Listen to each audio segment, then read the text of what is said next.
Afternoon, everybody. Jeff from West Bucket Valley Garage, working on the VPG and V1.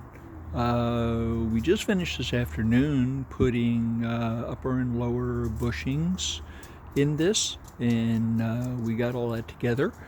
And we got requested to take and fix some collision damage in the back, so we're working on that. But since we have the vehicle in our workshop, this used to be a Sunline supervisor vehicle. Anyone from the desert community will know what Sunline is.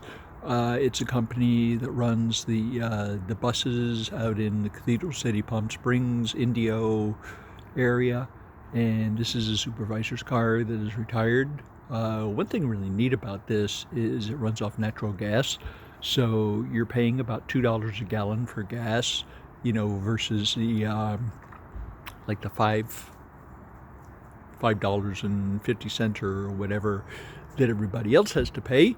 So, but I wanted to show you some of the paintwork that we're correcting on here. Okay, on the door here we have a ghosting of the logo that was on here. The rest of this area here is faded, and this is shiny under here, so we're going to wind up painting this in a couple of places. So one thing that I wanted to look at is this right here.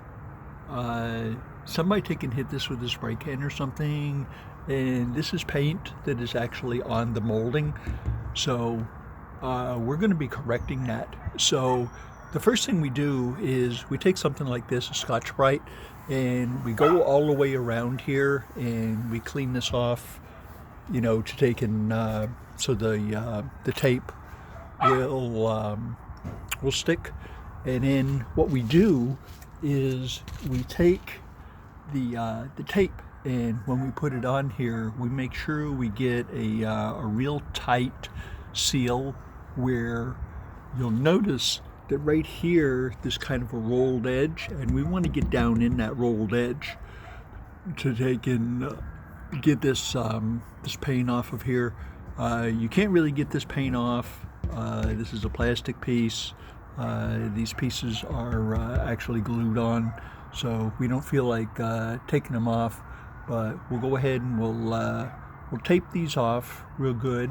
And then we've already done the other side, and let me show you what the other side looks like. So there was overspray for some reason on the door handles and on this strip that goes across the driver's door and the back door. And you see it's got the logo on here, so we'll be painting this door also. But we painted these yesterday, and this came out very nice. We have a very sharp line here all the way around, so you want to make sure you take and really get that tape in there. And then the paint we used is nothing really special. For painting plastics, we like to use VHT wheel paint. The reason is because it's certified for use on plastic. Okay, and these pieces are obviously plastic, so we get a real nice finish on there. So when we get this all taped off and everything, we just take and we give it 2 or 3 coats, and we don't use high gloss. We either use satin or flat on these, and it comes out very, very nice. This with a white vehicle, this black molding on here just pops right now. And you saw the other side what it looked like. So you notice here on the passenger side, where we haven't done anything to this yet, these things are like really faded. So when we get a paint job on those, they're really going to look really nice. And these will clean up real nicely also. And we'll get rid of the overspray on here, and then we're going to come back and we're going to sand all these down and everything. So we are working on the bumper. It's in the back shop. We've just done some preliminary pushing and pulling on this.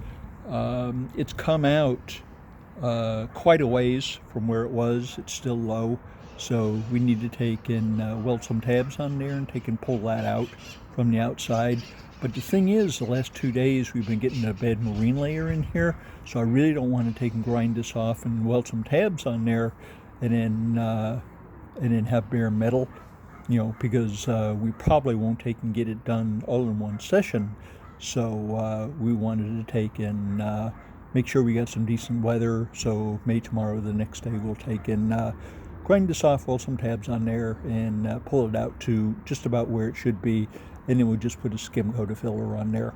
Luckily it did not take and damage the tail light. It did damage the bumper, but if you watch my prior video, Easy Bumper Fix, you'll see where the belly that was in here is has been pulled out in here. Well, it's actually been straightened out on the bumper as well, because we have a wrinkle in there, and we're going to be heating that up this evening and getting that out. So probably tomorrow or the next day we're going to be priming and painting that. There's one thing with plastic bumpers. This one has a real good paint job on it, and the paint is tight. Okay, there's no flaking paint or anything, so that is an excellent primer.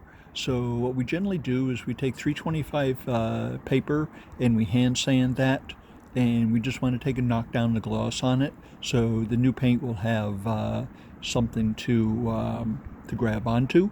If we do not take and break through the original paint that's on there, we don't have to take and prime it. We can take and spray right over that. If we do, then we'll have to prime those areas and then put more paint on there to take and make everything even out. But if you had a brand new bumper, which we could not find, which is like hen's teeth because they wanted too much for a brand new one, but like this bumper on here, then if we got a bare bumper, they usually either come gray or black, and then we have to put adhesion promoter on there. We use a spray-on product called Bulldog, and we've had very, very good luck with that. Then we spray the Bulldog on there. It's a clear coating, it's an adhesion promoter that goes on the plastic. Then we'll go ahead and prime it, then we'll sand it with 325, and then we'll take and put our base coat on there and the clear coat. Okay, so hope I given you some good information here on how to take and clean up some of the things you'll find, you know, like this. So make your car a lot better. And thanks for coming by, and we'll see you next time. Having a great evening.